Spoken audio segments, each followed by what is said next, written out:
Good morning. It is Tuesday, March 6th at 11 a.m. Eastern Time, and this is Admissions Live. I'm your host, Adam Castro, and on today's live broadcast, we will discuss a timely and important topic, the role and impact of student activism on college admissions. The education sector is still reeling from the recent tragedy in Parkland, Florida. The events have provoked a significant increase in student activism across the country. Some students now face disciplinary action related to their activism. In our work, we must ask how these actions will affect college admission decisions. Many institutions have made public statements on the issue to reassure students, but questions still abound. My guests today are Stefanie Niles, Vice President for Enrollment Management at Dickinson College and NACAC President-elect, and Eric Hoover, Senior Writer at the Chronicle of Higher Education. Admissions Live is part of the Higher Ed Live network. Our episodes offer you direct access to the best and brightest minds in education. Be part of our live broadcast by sharing your knowledge. Participate in today's discussion by tweeting us using hashtag HigherEdLive. All of our episodes are free and easy to access in the video archives at higheredlive.com, or take Higher Ed Live with you on the go by subscribing to the podcast. Higher Ed Live is produced by M. Stoner, a digital-first agency committed to tailored solutions that drive real results. We know you've wondered what prospective teens are thinking when they receive and read or ignore your institution's recruitment marketing. In partnership with NRCCUA, the Myth-Busting Enrollment Marketing Research uncovers the best marketing channels and communication preferences that have the biggest influence on prospective students of your institution. The white paper is available on demand for download. Get your copy today and identify what encourages prospective teens to apply to your institution. We'll be tweeting out a link shortly. Admissions Live is sponsored by NRCCUA. Recently, NRCCUA Research Division EduVentures published an annual in-depth report on their survey of admitted students. This one-of-a-kind study leverages EduVentures' proprietary data set to analyze and provide actionable insights on the key influencers of students who have been admitted to and are now choosing their best fit school. NRCCUA members have the opportunity to participate in this annual study, leveraging their own admitted student pool, enabling them to compare the results of their admit database with the responses from EduVentures' national sample. All of these results are available on demand in the Ancora Data Lab platform. We will be tweeting out a link to a webinar EduVentures summarizing the key findings, as well as a recent overview published by the Chronicle of Higher Education. To learn more, visit Ancora.org. That's ENCOURA.org. Okay. Now that we got that completed, we're ready to move on with the episode, and I'm very excited to have Stefanie and Eric here with me today to really talk about this important subject that I think almost every college and university in the country right now is at least discussing, if not making public statements, and we'll certainly get to that. But I think it's timely. I think this is something that could affect college admissions in the future, and I'm excited to hear what you guys have to say about the topic. So let's jump right in. And I do encourage our listeners, and we'll be tracking the hashtag HigherEdLive during the episode. So if you have specific questions for Eric or Stefanie, please tweet them to us, and I'll try to get to those during the episode. But Eric, on February 26th, just after the tragedy, you published an article titled "Why Admission Leaders Have or Haven't Spoken Up for Prospective Protesters." It begins with a backstory on how student activism quickly became a national topic in higher education. So I think you'd be great to kind of walk us through, what has exactly transpired over these last 2 weeks. Sure. Thanks, Adam. I think within days, if not hours, after the shooting, college folks in all sorts of offices started thinking about what, if anything, their institutions should say. And that question was particularly keen, I think, in many admissions offices. And there was an inclination on the part of many deans and vice presidents for enrollment who've told me that they felt like they needed to say something to prospective applicants. What exactly they should say gave many people pause. They wanted to say the right thing, not to say too much or too little. And then a week after the shootings in Florida, the questions became more urgent because you had the wildfire of social media starting to burn on this question. And So just as many folks were considering what, if any, statement their college should make, their admissions office should make. You have a gentleman out on the West Coast, an IB coordinator at a high school in Washington State, who sends a text, sends an email to a few admissions folks he knows, and the gist was more or less, hey, wouldn't it be great if high-profile admissions people, admissions folks all over, send a reassuring message to student protesters saying, if you are disciplined by your high school for peaceful protest, any kind of activity related to an issue that you care about, that we essentially have got your back, we're not going to punish you for that, hold that against you in the admissions process. And so before too long, within minutes, I think, of that email going out, Deb Shaver, head of the dean of admissions at Smith College, tweets out more or less those words to prospective students applying to Smith, saying, "We've got your back." And then soon thereafter, John Hockenstedt at DePaul sends a very strong and explicit message to applicants to DePaul saying more or less the same thing. And this tweet happens to get like a zillion likes and retweets. And then it's off and rolling. The story's galloping. You've got deans all over tweeting similar assurances. And then on some campuses, there was a thought that maybe we need to do something more than just put out a tweet, which, as we know, often the tweet has a very brief shelf life. So what would a more permanent statement look like? And you see people like Stu Schmill at MIT writing a very thoughtful blog post explaining MIT's position and how their statement was grounded in thinking about what was important for students at MIT, what was important to stand up for and believe in. You see a similar post from Kirk Brennan at the University of Southern California, assuring students that a peaceful protest marked on their permanent record would not jeopardize their admission, but also trying to make a broader statement about what the university, what the college valued among students and why that was. And so this was something that colleges, I think, generally had to make a decision about what are we going to say, how quickly we're going to say it, and is there kind of a growing peer pressure by the end of that week, just a week after the shooting, to say anything at all. I think it's so interesting that this was born out of social media, really. I mean, it may have happened otherwise, but I mean, think 20, 30 years ago. I mean, in a similar situation, does this happen?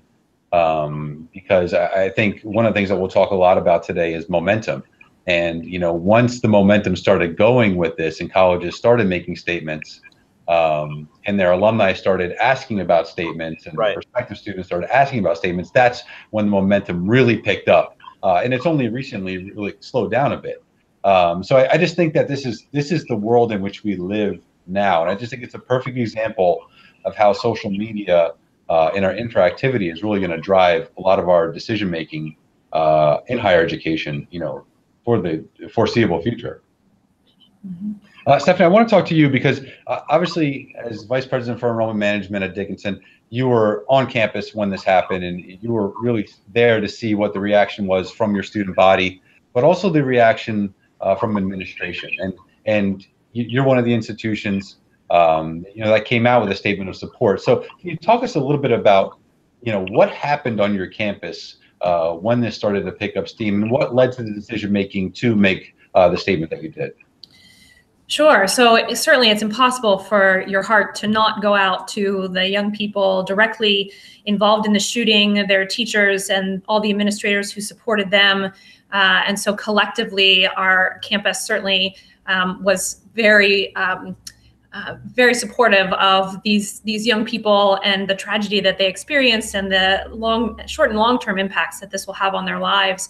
I was actually at a NACAC board meeting, though, as the events that Eric referred to started to take place in the days after the shooting occurred. And so it was while there and while in conversation with other enrollment leaders, both from the college side as well as those working in high schools, that really good conversations were ensuing about how could we best support these young people. And so I continued those conversations with individuals back on my campus, with other members of the admissions staff, with our communications department, and of course with our senior staff. And so it was frankly an easy decision for Dickinson to decide that we would issue a statement that would speak to the challenge that students may face if they chose to take a stand to participate in a protest, and if their school chose to discipline them for that activity. Our statement does not refer specifically to what happened in Parkland, because I think we're really trying to share with students a broader perspective on how we feel about students taking a stand, expressing themselves, contributing their voice to a conversation about an issue on which they feel passionate. Yeah, and I think that's, you hit on something that's really interesting, and that's the fact that a lot of these schools had this thought already, even though it wasn't, present, and it wasn't something that we talked about in cabinet meetings and at board meetings.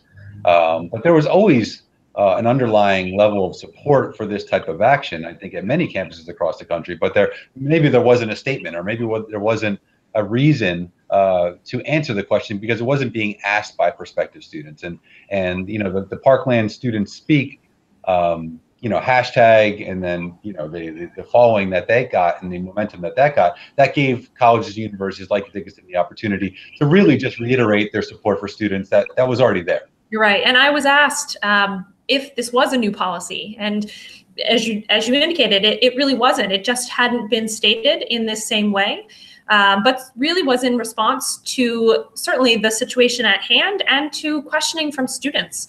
A colleague at a larger institution than mine told me in the days following this conversation, his office, within a 10-hour work time period, received over 50 calls from concerned students, family members, who were wondering about the outcome if they chose to take a stand. So this was very much in response to students' questions. Of course, it's also very timely given where we are in the admission cycle. Many institutions like Dickinson College have yet to release all final admission decisions. And so as applications are still being evaluated and new information could be forthcoming about disciplinary violations from schools, that it was important that we shared information with students in a timely manner.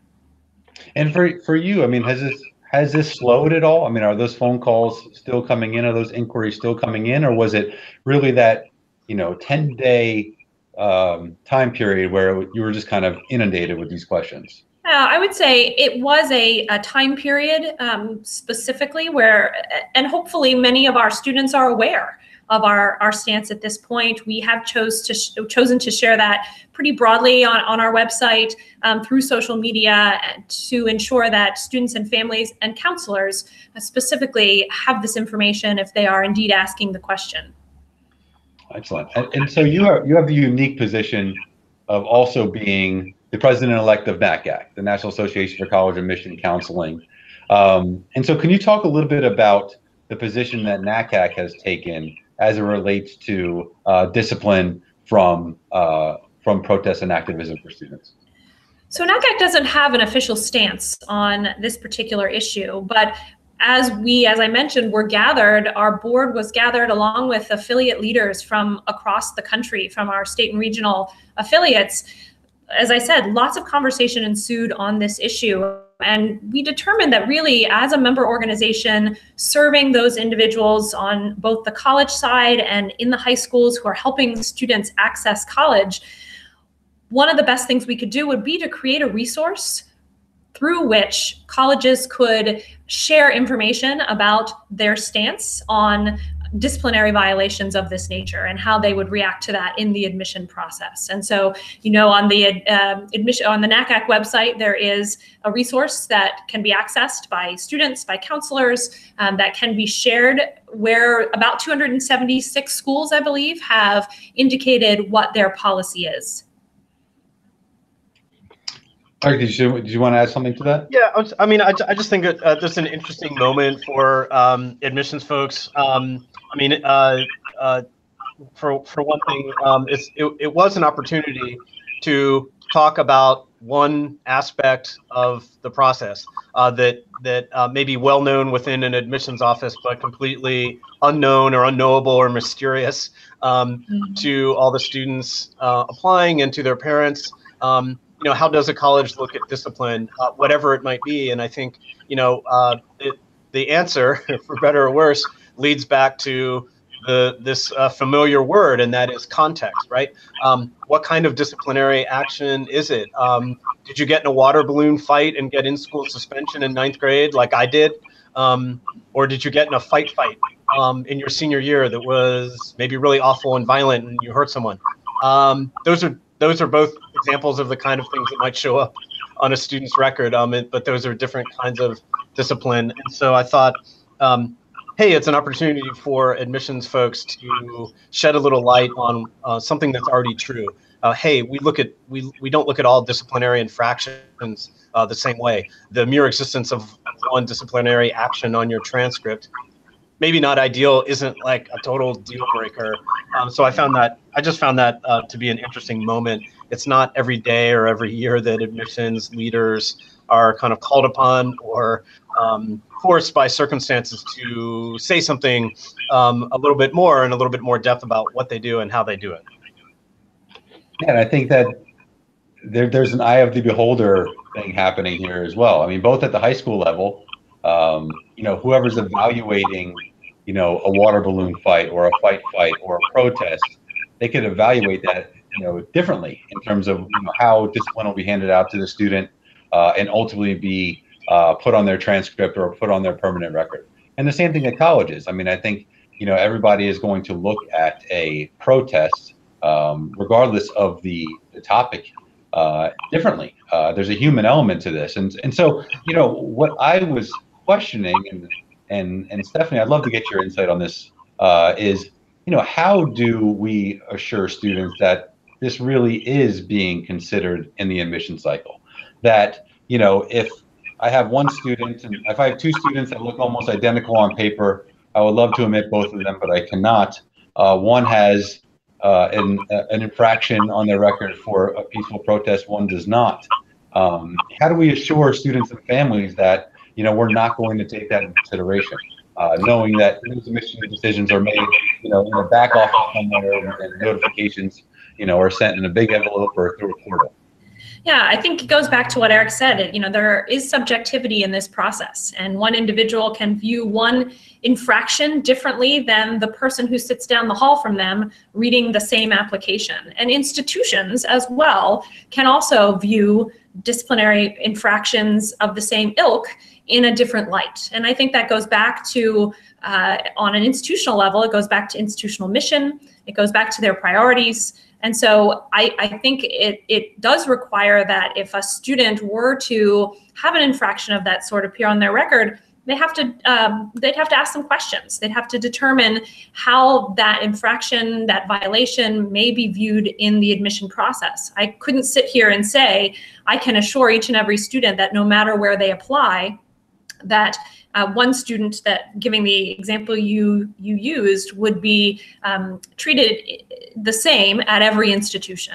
And so I think that's where they can rely on their college counselors as well for some support and some guidance in this process. And we form, and the admission side, work really hard to form strong relationships with counselors so we can have good conversations about students and can really gain some insights into their behaviors and allow that to shed light on their overall application.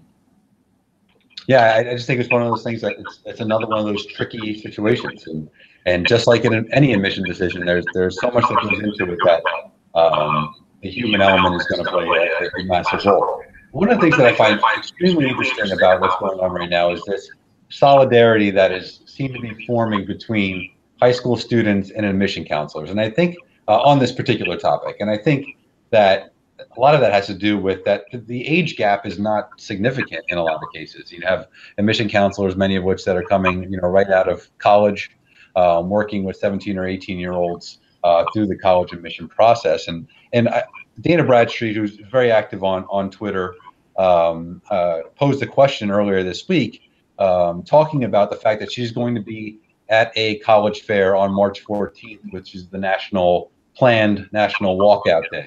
And so she posed a question: what do we do as admission counselors if all the students walk out during the fair? And I would love to get your thoughts on that. So I will be at a school on March 14th at 10 a.m. And actually have talked to the headmaster of that institution. I'll be there with Dickinson's president. We've adjusted our time so that we can be there in advance of the 10 o'clock time when that institution is planning 17 minutes of silence in memory of the victims of the Parkland shooting. That was a choice that we made in order to be part of that school community's experience and to show and demonstrate our support for the recognition that they were showing. Again, I think it's going to be up to each individual as a representative of their school to make an appropriate decision regarding how to react in that particular situation as they're in schools during that time period. Adam, the answer to what should admissions officers do during such moments, I think is simple. They should just log into their email and return all those questions from curious parents of applicants that came in overnight. Yeah, no, I mean, that's I mean, that happens anyway at college fairs, right? I mean, so one of the things that I found interesting on when that question was posed, that a lot of the answers were, well, if your institution made a public statement about support, then you should make a public statement about support as well. And there was a lot of people saying you should walk out with them. And I thought that was interesting. I mean, obviously, admission counselors have a job to do; they have a responsibility. But I just thought that was an interesting position that some young professionals will be in come the 14th, and we'll see certainly how that plays out. Eric, in your piece about this, you mentioned, and it's in the title, in the headline, that there are institutions that did not make a public statement, and there may be some reasons behind that. Can you go over that a little bit for us? Yeah, sure. I think for several institutions, whoever's in charge of the admissions office, several of them told me that at least initially they weren't certain that any statement needed to be made, that they thought, well, look, it's just a kind of practical question. We wouldn't necessarily hold this kind of disciplinary action against an applicant anyway, and we know that.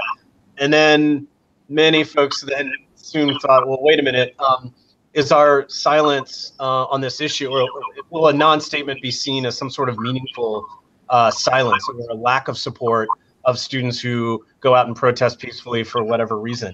But I think there was an interesting tension on some campuses, and depending on where you are looking, the tension might have looked a little different. So on some campuses, with all due respect to applicants and applicants' parents and how important those folks are, I think other constituencies started raising their voices and asking questions. And I think on some campuses, they might have been even more important in players in terms of pushing their institution to make some sort of statement. And I'm talking, of course, about alumni in some cases. I talked to deans who said they hadn't really gotten that many questions from prospective students, but had started to get questions, particularly on social media, from recent grads, from many years earlier, asking, hey, where's our institution stand on this? When are we going to make a statement? And so on the one hand, you had folks and also current students, and in some cases faculty members, wanting to see their institution stand up for students' right to protest, right? No one wants to say that their mascot is like the fighting wafflers, we don't waffle, we have a strong opinion, and let's make that statement. But on other campuses, the dynamic was a bit different. I talked to one dean who said they had heard from alums in a few cases, alums who wanted to be certain that their university was not going to make a statement of support on behalf of student protesters. This is something they didn't want to see their institution do. And so, Adam, to get back to your question directly, there were a couple people I talked to who, even before the social media wildfire started burning, had drafted statements or were thinking about how to draft a statement on behalf of their admission office and behalf of their institution, and very soon, they were told by important people who were their bosses that no, you can't. We're not going to make a statement about this. We're not going to touch this hot potato. We're not getting involved in something that's this political, and that seemed risky. And so maybe some of that comes down to the demographics, what region of the country university was in, what it was hearing already from its constituencies. It wasn't a slam dunk kind of easy answer on some campuses where there was just a real hesitancy to unbutton your lips. Yeah, no, that makes sense. And I mean, obviously, you would add to that, political lean of the campus environment as well. I don't think we could, ignore that as part of the decision-making process. And I just find it interesting. It seemed like, Stefanie, everybody understood what was going on and understood the importance of making such a statement. And it seemed like it was relatively easy to craft and easy to get out there. But I could certainly see, cabinet meetings or individual meetings with admissions folks and presidents where a differing of opinion is taking place, and a bit of a battle, in terms of where we think we should be positioning ourselves as an institution. Knowing that, being an admissions person, you tend to live in a vacuum of the recruitment world. And as a college president, you are having to deal with much more with alumni, with fundraising, the political arena in your state and in the nation. I mean, there's so much more that goes into it. And so, there's obviously a higher level of thinking that needs to go into decisions like this, where it's very easy for me to throw up there, that we're supportive of our prospective students. So I just think that's interesting. And we're going to talk about the websites and the different tracking and everything in a little bit. But, there was, obviously there are thousands of institutions in this country that did not make at least a public statement. Right. To students. So that plays a huge role. Stefanie, anything to add? Yeah, no, I was just going to say you're absolutely right, and I think it goes back to what I was saying about institutional mission before. My institution was founded by a revolutionary thinker on the cusp of the new democracy, just days after the end of the Revolutionary War, to educate citizens to be leaders in this new democracy in our society. And so, as our statement says, as a signer of the Declaration of Independence, perhaps the quintessential protest document, and this is ingrained in our history. And so here at Dickinson, it was not a difficult conversation, but our history is different than every other institution in the country. And so every institution does have to step back to consider the statement that they are making in light of all the constituencies who are a part of their community, and going back to their institutional mission and beliefs as they see fit. Yeah, absolutely. It's absolutely interesting. So one of the things that I thought was really interesting is I stumbled upon an article about this from Market Watch, and one of the items in that was a headline saying, are colleges and universities making these statements as a marketing ploy, as a strategic marketing initiative to cater to their student population and their prospective students, whether it be alumni, whether it be their local constituencies, whatever it may be. So I just would love to get your thoughts, and maybe we'll start with Eric on that. Yeah, for sure. I guess I read that and thought, two or more things can simultaneously be true. I think it would cheapen the very heartfelt and genuine expressions made by many admissions leaders, particularly those who were, hopping aboard with a similar message early on. I think they really felt strongly about expressing something important to prospective students and teenagers in general. I do think that's true. It would, of course, be ludicrous to think that on many campuses there wasn't this other element to consider. How does this make us look? Admissions offices think about this question all the time. How do we look when we do this? What is the meaning of this form of communication? The messages we're sending to students about any number of things. And so I guess I would say that two things could be true at the same time. That on many campuses, whoever was in charge of speaking for that admission office or shaping the message did care about the young folks that they're recruiting and communicating something important to them at a really difficult time. But at the same time, that they I think weren't doing their jobs if they didn't think about the possible ways in which there would be some benefit to doing it. Or I guess I should say, I don't know if there's a real marketing payoff to making these statements as much as there might be a perceived drawback of not saying anything at all.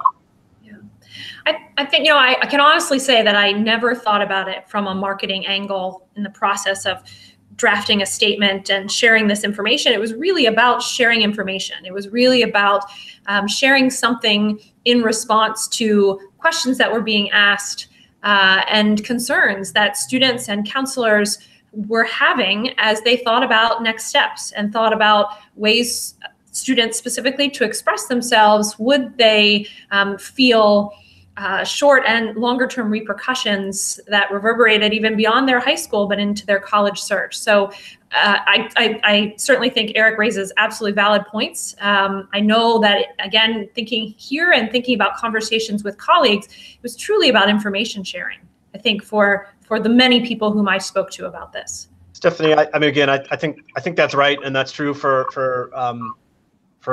many folks, perhaps most folks in your field. In just poking around the last couple of days, I did find a few instances where the message that an admission office put out or a college put out on social media, if you look carefully at them, or maybe not even too carefully, you can see 2 or 3 word clusters, phrases that are embedded in their expression of support for student protesters that you can also find in their marketing materials online or otherwise. And, I'm sure some people would look at that and nod and think, well, hey, why not? Whereas others might think, ooh, that seems like too much of a melding of this message with a tagline describing the virtues and glories of your campus. I think that's a matter of maybe taste, how people might react to that. And one thing we can't argue is the fact that this gained a ton of traction with users online, whether it's likes, whether it's shares, whatever it may be. I mean, these posts far exceeded, the standard interactivity online in the different social networks than from what colleges are typically putting out, on a day-to-day basis. So from just that perspective, I mean, the reach that they got from these type of statements was immense, and I think that can't be overlooked as well. Though that really, whether or not that has plays any role in terms of any strategy, people on their own campus have to deal with that. But there was a significant reaction to these statements. 2 platforms have become the most popular in tracking students' positions on activism, but they take very different approaches. One is neveragaincolleges.com. Eric, which you referenced in your story. This site seems to have more of a political lean and also includes the ability to pressure schools to make a statement on this issue. The other is through NACAC, which is also houses a database of institutions that have made public statements in terms of discipline, much more of a broader sense, not necessarily in direct result of the actions over the last couple of weeks. So what I'm hearing a lot is, that there's a lot of debate on whether this is a gun control issue or a broad student activism issue. I think these 2 sites kind of show the difference. So in a general sense, how can colleges and universities maintain fairness throughout the political spectrum right now? Because I think that's one of the issues that has really been a challenge, particularly for those institutions that maybe haven't made a public statement. No one wants to jump on that grenade. I mean, I think that is a challenge. I mean, with regard to the Never Again Colleges site, I mean, I talked to a couple of deans who expressed frustration about it quietly, and the reason was they had described having gone to great lengths, or having thought very carefully about every word in the message that they eventually decided to transmit to the universe, and they chose to word it so that it was an expression of support for any and all student activists, no matter what they might be protesting, as long as they're doing so peacefully.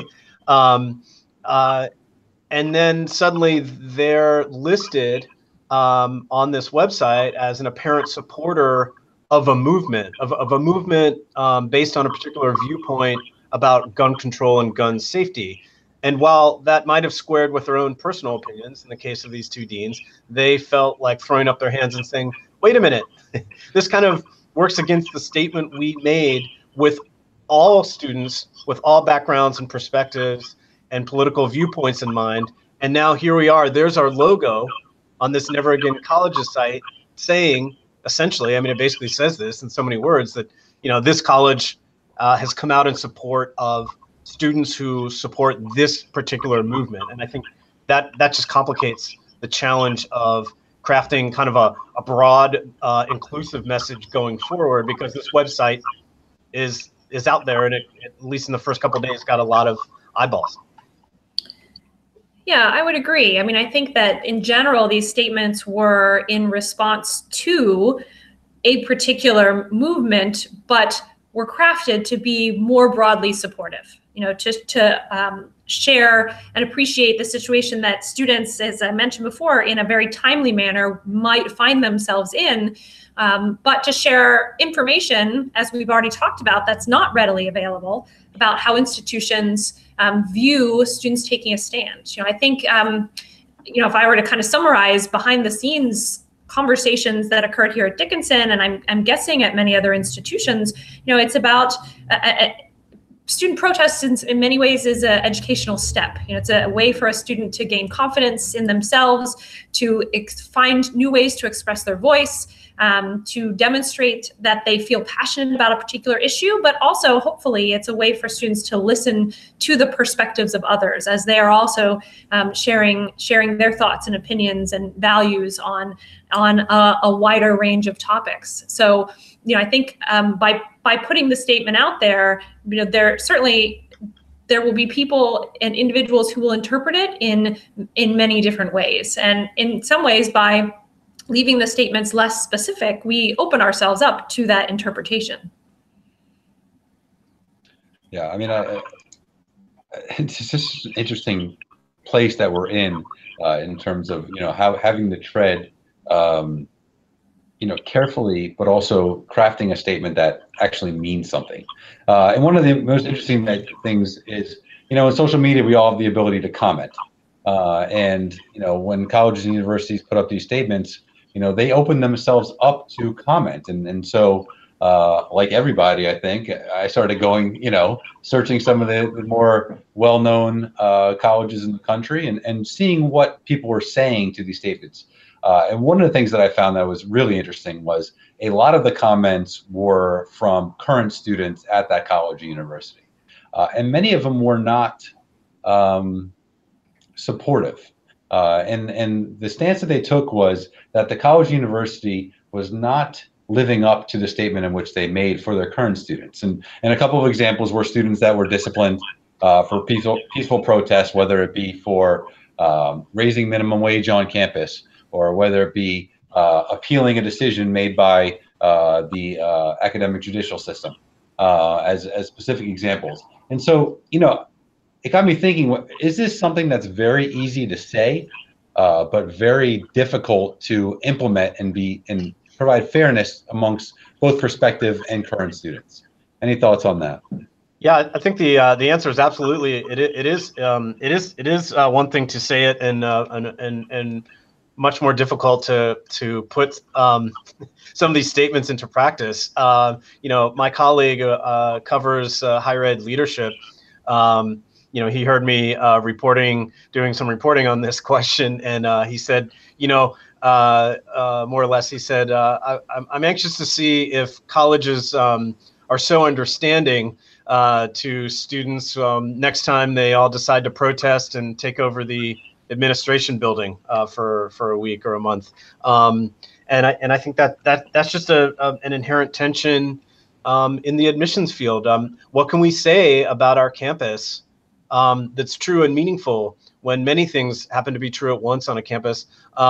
And how do we know that we're saying something true and meaningful to students while still trying to appeal to them and entice them to come to our campuses or to consider them seriously? That's a different set of questions than inevitably, what is life like on this campus? Is the waffle station always so clean and tidy and wonderful, or does it break down? Do we give all student protesters a pat on the back once they're enrolled and paying tuition, or do some of us as institutions have much harsher policies than others when it comes to disciplining them? So I think I kind of applaud current students who are chiming in to remind folks that just because a college says something to the world doesn't mean it's true at all, or always true for all students. And I think this again is school specific. I don't know, Stefanie, was there anything that you saw online from Dickinson after you made the statement? No, I mean, I'm thinking that generally speaking, I saw a lot of likes and a lot of shares, fewer comments, but I interpreted those likes and shares to be generally supportive.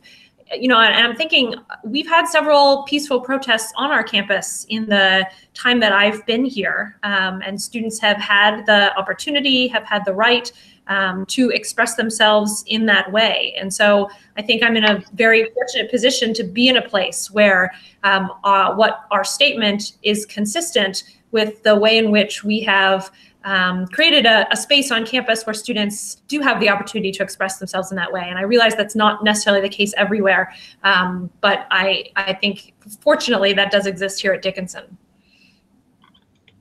Yeah, I mean, having that culture, I think, is incredibly beneficial when everybody kind of understands the mission of the institution, and it certainly helps with the messaging. Now, over the last 2 weeks, you know, I think we found that there's been a general consensus on that there is value in making these statements, and even though institutions many institutions have not made public statements, there are also not institutions out there, you know, defaming those that have, and giving them reasons why they should not be doing this, and so, you know, there's been a general acceptance there, which I think is appropriate, but that is not to say that the last couple of weeks have not been without missteps. And Eric, you wrote about this, and so David Coleman, the president of the College Board, has been under some intense scrutiny over the last couple of weeks from an email that he sent out in response to the tragedy at Marjory Stoneman Douglas. Talk a little bit about what has transpired and why the reaction online in particular was so swift and so passionate. Yeah, sure, Adam. So just to review, recap, anyone who's been on Mars for the last couple weeks, you know, a week after the shootings in Parkland, David Coleman sent an email to all College Board members, and it really upset many people, it's fair to say, for two reasons. And one was it referenced two of the survivors, probably the most prominent students from that high school who have been outspoken, who've appeared on TV constantly and have given speeches. He referenced both of them by name. One was Emma Gonzalez, and he wrote in his message, "One of the things that makes Emma's speech so striking is that it is infused with references to her AP government class." In reference to another student, David Hogg, the message said, "David Hogg's words honor advanced placement teachers everywhere, for they reflect their power to open worlds to students." You know, that bothered folks because, as many people said, it sounded like some kind of product placement or a send up for the wonderful nature of the AP program. And I think that was kind of one level of concern that people had about the message.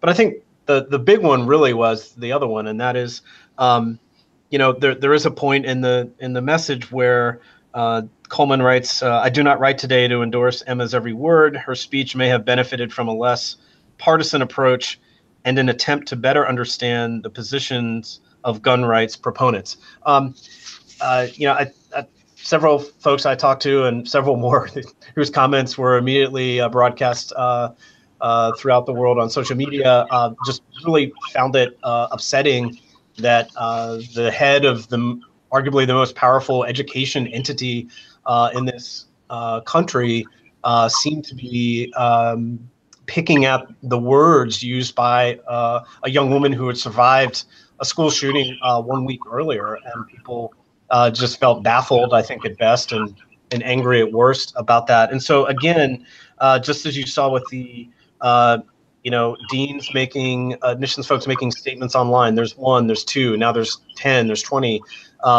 This was full steam ahead for many people. And I think people who were deeply concerned about just the message, whatever its intentions might have been, just how it was received. And I also think it was an occasion where people who have frustrations with the College Board for one reason or another, be they college counselors or high school teachers or admissions folks on the other side of the desk, lo and behold, here was a reason to air some of those concerns too. But again, first and foremost, I think it was the content of that message and the timing of it that just struck so many people as kind of tone deaf at best and insensitive at worst. And I should say I haven't spoken to David Coleman about this, just spoken to many other people who clearly have strong opinions about what it meant for such an important person to be making these kind of comments directly to survivors at a moment like this. I mean, I think it could be, a bit of a cautionary tale. And Stefanie, I'm interested in your take because, as president-elect of NACAC, you're going to be leading a massive organization, and these types of situations do come up, and you'll have to make public statements, and these types. So, I mean, what has to go through the thought process, before you go public with a statement about an event or a policy or anything, of that nature? Yeah, I mean, I think, again, it ties back to some of the conversations we've had about intent, about mission.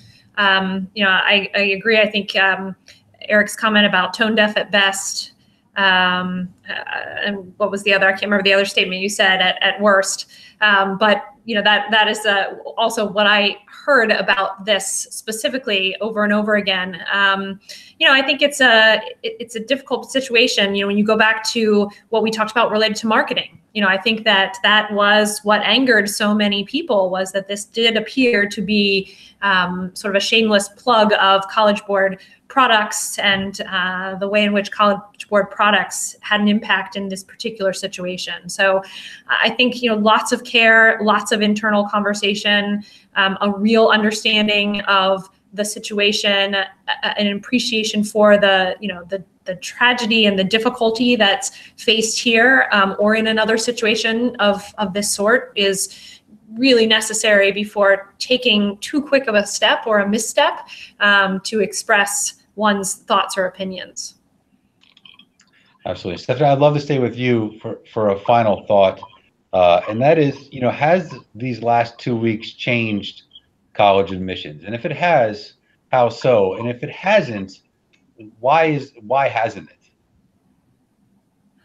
I don't know if it's changed college admissions per se. I think, I think that what many institutions did was share information on a process, which again had been in place before internally, not necessarily published or written and documented externally, but that admission offices were actually dealing with perhaps, on a daily or weekly basis, with students who had made choices for better or for worse throughout their high school experience, and how that would have an impact on the admission process. I think it, as we've talked about, it gave us an opportunity to share more information about what happens behind the scenes to a certain extent. But I'm not sure that I would go so far as to say it has changed college admission for the future. Do you think it's changed the thought process a little bit for prospective students? Do you think that they're more comfortable now being more of an individual, taking a stance, on issues, particularly political issues? Does this at least give them a little bit of comfort in that way? I think so. I think it does. It's obviously they have more information and more insight regarding what would be the outcome of being disciplined in this manner and applying to colleges, and how that might be viewed. So I think that they should continue to ask questions and have dialogue with college admission officers and learn more about the institutions. As we talked about, what would the environment be like, not just as a prospective student, but as a current student as well? And does it align with what's being expressed? I think hopefully it is given students more to think about in a way that, again, helps really inform their thought process. Absolutely. So Eric, how has this changed your life? And how do you foresee the agenda that you have in terms of stories and reporting in the near future for college admissions? Yeah, I don't know this. Hopefully, it hasn't changed my life. But I do. I will say I agree with Stefanie that I don't think this has changed the admissions process. I don't think this has altered the substance of how decisions or how most decisions are made. That said, I do think it has maybe opened the door a little wider on a question that I've heard a lot about recently. And real quick, I'll tell you what that is. I've recently just happened to have spoken to parents at a couple of secondary schools, and a handful of them really came at me afterwards with questions that were concerning them, and some of them have followed up over email. And they're all more or less in the same boat. They describe themselves as conservatives, and they describe their sons and daughters as having conservative views. And they perceive, whether they should or whether they shouldn't, they do perceive that expressing those views during the admissions process, writing passionately about their political viewpoints or maybe experiences that they've had, activism or anything else, would put their son or daughter at a disadvantage because they perceive that colleges are generally full of liberals, that admissions officers would kind of dock them points, right? I just think it's a reminder that, again, sending this message of inclusivity, and we value your expressions of self and displays of your passion, whatever they might be. I think Stefanie's right. I think for many students, that message, especially right now, can be reassuring. But I also think for some others, it doesn't ring true, or they're not convinced, and they wonder not only about how they might sound on the page or in an interview if a college interviews them, but also what life might be like on that campus if they enroll there. And so I've talked to a couple of enrollment admissions folks lately about how to go about sending a message that we value diversity of all kinds on our campus to prospective students and parents. And that includes a diversity of thought and a diversity of political opinion. Where's the line between an appropriate kind of invitation to share those political views in the admissions process, the line between that and maybe on the other side, a line, past which admissions folks maybe just shouldn't go? I think that's a really difficult question. I think this particular incident over the last couple of weeks, the response to this tragedy, I think raises many questions. I just think that happens to be one of them. Going forward, how can admissions folks send the appropriate inclusive message, specifically enough to resonate with folks, especially those who may be really skeptical or suspicious of that message when they receive it. So I would say that's my best answer, Adam, going forward. I think that is something that admissions folks will have to continue to wrestle with and grapple with, even when, the dust finally settles, from the last couple of weeks. Yeah, and I think particularly going back to the admission council position, I think they're going to have to grow up quickly, and I think this is a very nuanced conversation, and this is a conversation that's going to come up much more often. Frankly, throughout my career, and I came up on the admission side, you didn't talk that much about discipline. If there was a glaring issue on a student's transcript or that was self-reported by the student, of course you would address it, but it would happen very rarely.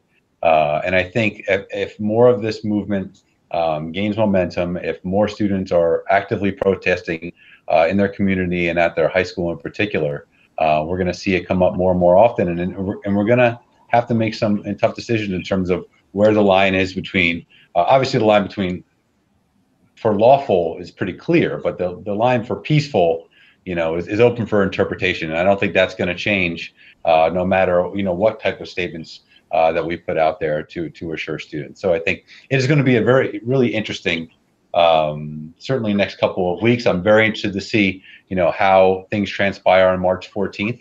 particularly with younger students. I don't think students at the high school level have ever been on the national stage like this as it relates to a political issue, at least during my lifetime. And so to see if that momentum can stay through another couple of weeks leading up into a national walkout day on March 14th, I think that'll be very telling to see what kind of legs this has with high school students in particular. Eric and Stefanie, I appreciate this so much. You were both fantastic. Thank you so much for coming on Higher Ed Live today to talk about this important issue.